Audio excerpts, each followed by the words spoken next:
આજે જ્યારે શ્રાવણ માસનો પ્રથમ સોમવાર હોય ત્યારે વહેલી સવારથી દરેક મંદિરોમાં ભોળાનાથના ભક્તો ઉમટી રહ્યા છે અને ભોળાનાથને રીઝવતા નજરે પડી રહ્યા છે। સયાજીગંજ વિસ્તારમાં આવેલું ભીમનાથ મહાદેવનું મંદિર કે જ્યાં પણ વહેલી સવારે મંદિરના કપાટ ખુલ્યા ત્યારથી જ ભક્તો ઉમટી પડ્યા છે અને ભગવાન ભોળાનાથને જળ, દૂધ, બીલીપત્ર ચડાવતા નજરે પડી રહ્યા છે।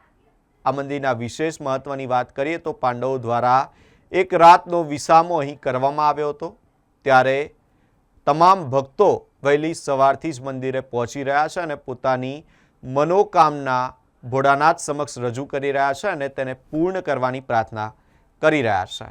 ત્યારે આ મંદિર વિશે વિશેષ માહિતી મંદિરના મહંત દ્વારા આપવામાં આવી છે।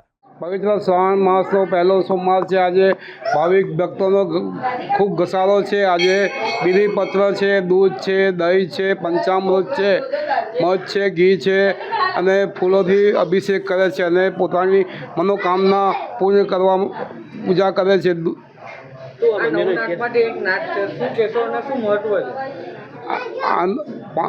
નવનાથ મહાદેવનું એક મંદિર છે। આ જ્યારે પાંડવોને વનવાસ થયું હતું ત્યારે એક રાત્રિ અહીં રોકાણ કરેલું, ગુપ્તવાસમાં રાત્રિ રોકાણ કરેલું। તે દરમિયાન એ લોકોએ ભોજન બનાવેલું, ભોજન બનાવીને જમવાનો સમય થયો ત્યારે ભીમને એવી પ્રતિજ્ઞા હતી જ્યાં સુધી શિવલિંગની પૂજા ના કરે ત્યાં સુધી ભોજન ગ્રહણ ના કરે।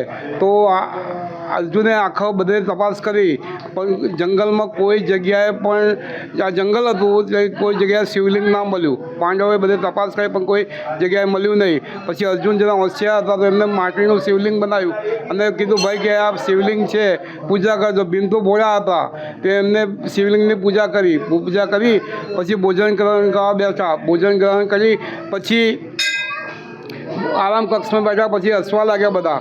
તો કે ભાઈ હસવું છે કેમ? તો કે આ શિવલિંગ થોડી છે।